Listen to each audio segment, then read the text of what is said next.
এই ম্যাচটা দেখার পরে একজন ভাই কমেন্ট করছে যে আমি নাকি প্যানেল ইউজ করি। তো আমি ভাইকে বললাম যে ভাই আমি প্যানেল ইউজ করি না, আমি ইউজ করি বিএমডাব্লিউ। আর এই বিএমডাব্লিউ কিন্তু বাংলাদেশে এক পিসি আছে যেটা আমি নিজেই ইউজ করি। তো চলেন আপনাদেরকে এটার কাজটা দেখাই যেটা আসলে কিভাবে কাজ করে। এখন আপনারা একটু ম্যাপের দিকে লক্ষ্য করেন, দেখতে পারবেন ম্যাপটা কিন্তু জোনটা আছে এখন লাস্ট জোনের ঠিক আগের জোনটা, আর এই জোনের মধ্যে আমি আসছি আমার লুট বক্স লুট করার জন্য।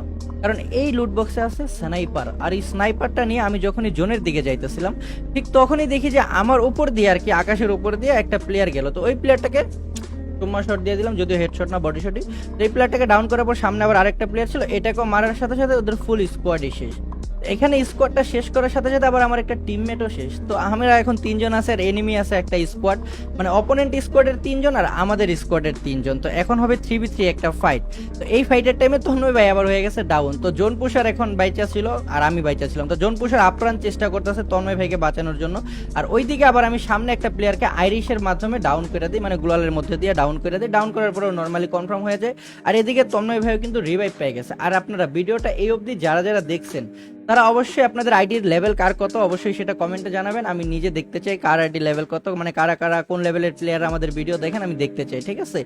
আর ভালো লাগলে গেম প্লে লাস্ট অবধি দেখে একটা লাইক ফলো বা সাবস্ক্রাইব করে সাপোর্ট দিয়ে দিন আমাকে, ঠিক আছে ভাইরা।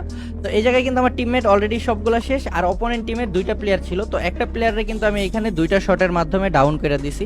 এখন কিন্তু 1 ভার্সেস 1 ফাইট হবে একটা, আর 1v1 ফাইটের প্লেয়ারটা ও ছিল স্নাইপার প্লেয়ার আর এখানে আমিও ছিলাম স্নাইপার প্লেয়ার। তো এখন ভাই হবে আসল মজা। ওই প্লেয়ারটা কি করে, আন্দিশ মান্দিশ যত গ্রেনেড আসছিল সব গ্রেনেড ফালাই দেয়, আর আমি গ্রেনেডের হাত থেকে বাঁচার জন্য একটু পিছনের দিকে চাইপা আসছি। আর পিছনের দিকে চাপার পরে এখন ভাই আমি ওয়েট করতেছিলাম যে ও কখন আর কি আসবে আমাকে মারতে, ওই পর্যন্ত আমি একটু ধৈর্য ধরবো। পরে ভাবলাম যে না আমার কাছেও তো গ্রেনেড আছে, ওর একটু আমিও গ্রেনেড দিয়ে একটা দৌড়ানি দিই, যেহেতু আমাকে একটা দৌড়ানি দিছে। তো গ্রেনেডগুলো আমি আন্দিশ ফালাইতেছিলাম, মানে এনিমি কোন জায়গায় আছে নিজেও জানি না, জাস্ট ফালাই দিছি আর কি।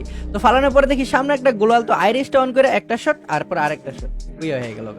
দেখতেই পারলেন আমার বিএমডাব্লিউর কাজটা কিরকম। আর যদি ভালো লাগলে লাইক সাবস্ক্রাইব করে বা ফলো করে অবশ্যই আমাকে সাপোর্টটা দিতে কিন্তু ভুলবেন না।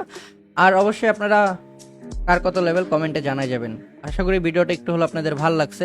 তো দেখা হবে নতুন আরেকটা ভিডিও নিয়ে আপনাদের সাথে খুব শীঘ্রই। ভালো থাকবেন সবাই, সুস্থ থাকবেন সবাই। আর আইডিটা কিন্তু অলরেডি কি বলে এটাকে ব্ল্যাক লিস্ট করে দিছে, যেই কারণে গ্র্যান্ড মাস্টার পুশ অফ করে আমরা বিবেজ আইডি আবার খেলা শুরু করছি। তো টাটা, ভালো থাকবেন।